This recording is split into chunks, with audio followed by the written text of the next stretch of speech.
नमस्कार, आप देख रहे हैं आपकी आवाज़। हमारे साथ हैं सुहास ब्यारी जी, जिनको राष्ट्रीय प्रवक्ता बनाया गया है बिहार समाज संगठन का। आज हम उनसे बात करेंगे, उनको ये जिम्मेदारी मिलने पर क्या क्या देखिए सत्येंद्र जी, बिहार समाज संगठन के कुछ साथी हमारे पास आए थे और अलग अलग राज्यों में बिहार समाज संगठन के माध्यम से प्रवासी बिहार के लोगों का एक सूत्र में जो बांधने का प्रयास उनका था, उनसे बातचीत के तहत ही हमारे राष्ट्रीय अध्यक्ष माननीय पशुपति कुमार पारस जी, पूर्व केंद्रीय मंत्री भारत सरकार को, उन लोगों ने आग्रह किया कि आप बिहार समाज संगठन के मुख्य संरक्षक के रूप में हमें आशीर्वाद दें। हमारे राष्ट्रीय अध्यक्ष जी ने स्वीकार करते हुए और बिहार समाज संगठन के मुख्य संरक्षक के रूप में उन्होंने आश्वासन दिया और जिम्मेवारी को संभाला। उसी कड़ी में बिहार समाज संगठन के केंद्रीय कमेटी के लोगों के द्वारा राष्ट्रीय अध्यक्ष और पार्टी के सभी वरिष्ठ संगठन के सभी वरिष्ठ लोगों के द्वारा ये निर्णय लिया गया कि सुहास बिहारी जी भी हमारे संगठन के राष्ट्रीय प्रवक्ता के रूप में कार्य करें।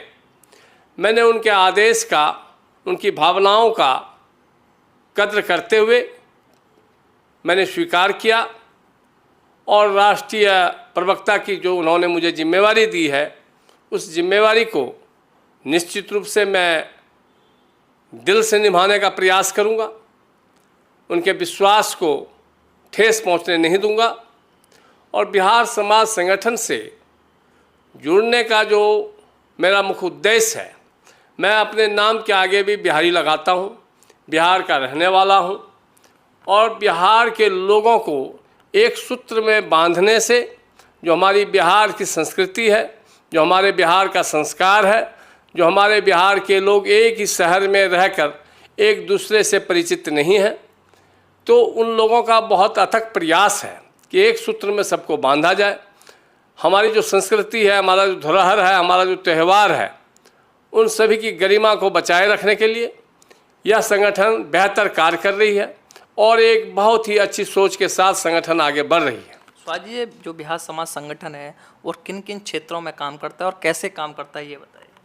देखिए, ये बिहार समाज संगठन के जो राष्ट्रीय अध्यक्ष पवन शर्मा जी हैं, राष्ट्रीय महासचिव चंदन जी हैं और समस्त साथियों ने यह महसूस किया कि हम लोग अलग अलग ज़िले के, अलग अलग जगह के, अगर हम लोग कहीं एक शहर में, एक राज्य में रहते हैं, एक दूसरे से परिचित नहीं हैं। कार्यक्रम के माध्यम से अगर हम एक सूत्र में अपने लोगों को बांधने का काम करेंगे तो अलग अलग रहने से और एक साथ रहने से बहुत फ़र्क है। प्रवासी बिहार समाज संगठन ने जो ये निर्णय लिया है, ये बहुत अच्छा निर्णय है। एक तो हम परिचयित हो जाते हैं एक दूसरे से, दूसरे को जानने लग जाते हैं। दूसरे के बच्चे, आज बहुत से लोग जो बाहर रहने लग गए, वो लव मैरिज के चक्कर में आ गए या अदर कास्ट के चक्कर में लव मैरिज होने लग गया। जो पहले क्षेत्रीय विवाह और जातीय विवाह होता था, जो हमारी संस्कृति, हमारा संस्कार था, उसमें एक अपनापन का झलक था। आज हमारा जो त्यौहार है, उस त्यौहार में भी हमारा अपनापन, हमारी संस्कृति, हमारा संस्कार की बहुत ज़बरदस्त झलक है। तो वो तभी जिंदा रह पाएगा जब हम अपने संस्कृति से जुड़े रहेंगे। आज अलग अलग जगह रहने से हमारा त्यौहार क्या है, हमारा पर्व क्या है, हमारा संस्कार क्या है, वो तभी कायम रहेगा जब हम एक सूत्र में बंधे रहेंगे और उससे बहुत फ़ायदा ही फ़ायदा है। तो बिहार समाज संगठन को लेकर चलने के जिन जिन लोगों ने ये मन में सोच लेकर के इसकी स्थापना की, मैं उनको बधाई और धन्यवाद देना चाहता हूं। और हमारे नेता को जिस संगठन का संरक्षक बनाया गया हो, उस संगठन के द्वारा मुझे जो भी जिम्मेवारी देता, मैं सहर्ष स्वीकार करता। और उन्होंने एक बहुत महत्वपूर्ण जिम्मेवारी दिया है।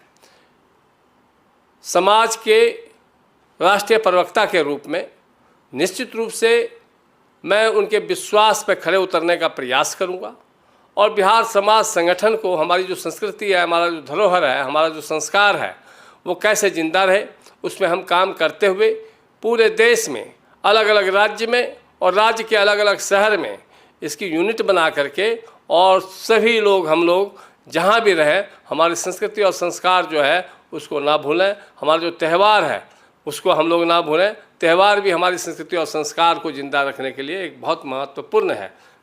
सुहास जी, अभी आप RLJP में राष्ट्रीय कार्यकारिणी में राष्ट्रीय अध्यक्ष हैं, किसान मोर्चे के, लेबर सेल के। अब आपको राष्ट्रीय प्रवक्ता भी बनाया गया है बिहार समाज संगठन का, तो आप इन सारी जिम्मेदारी को कैसे संभाल? देखिए, पार्टी ने जो मुझे जिम्मेवारी दी है, किसान मोर्चा और जनशक्ति मजदूर सभा का राष्ट्रीय अध्यक्ष के रूप में मैं उस पर खड़े उतर रहा हूँ। मेरी जो रफ्तार है वो धीमी नहीं है, और निश्चित रूप से जितनी रफ्तार तेज होगी उतनी ही स्वच्छता रहेगा। जब अस्थिरता आती है तभी वहाँ गंदगी इर्द गिर्द रहने लगता है।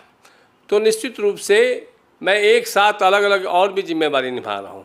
कहीं पिता होने की जिम्मेवारी निभा रहा हूँ, कहीं चाचा होने की जिम्मेवारी निभा रहा हूँ, कहीं मामा होने की जिम्मेवारी निभा रहा हूँ, कहीं समाज का व्यक्ति होने की जिम्मेवारी निभा रहा हूँ।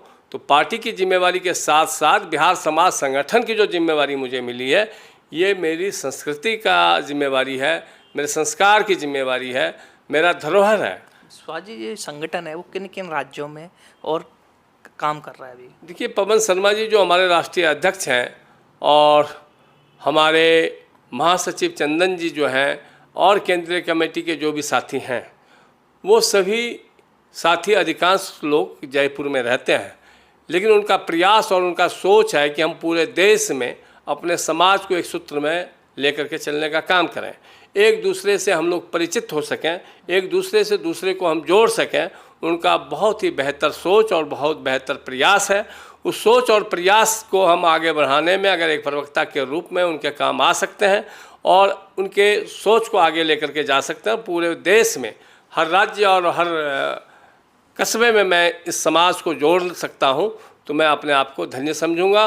उन्होंने जो मुझे यह जिम्मेवारी दिया है, इसके लिए उनको दिल की गहराई से बहुत बहुत बधाई, बहुत बहुत। सुहास जी, बात करने के लिए धन्यवाद। ये थे सुहास बिहारी जी, जिनको अभी राष्ट्रीय प्रवक्ता बनाया बिहार समाज संगठन का। नमस्कार।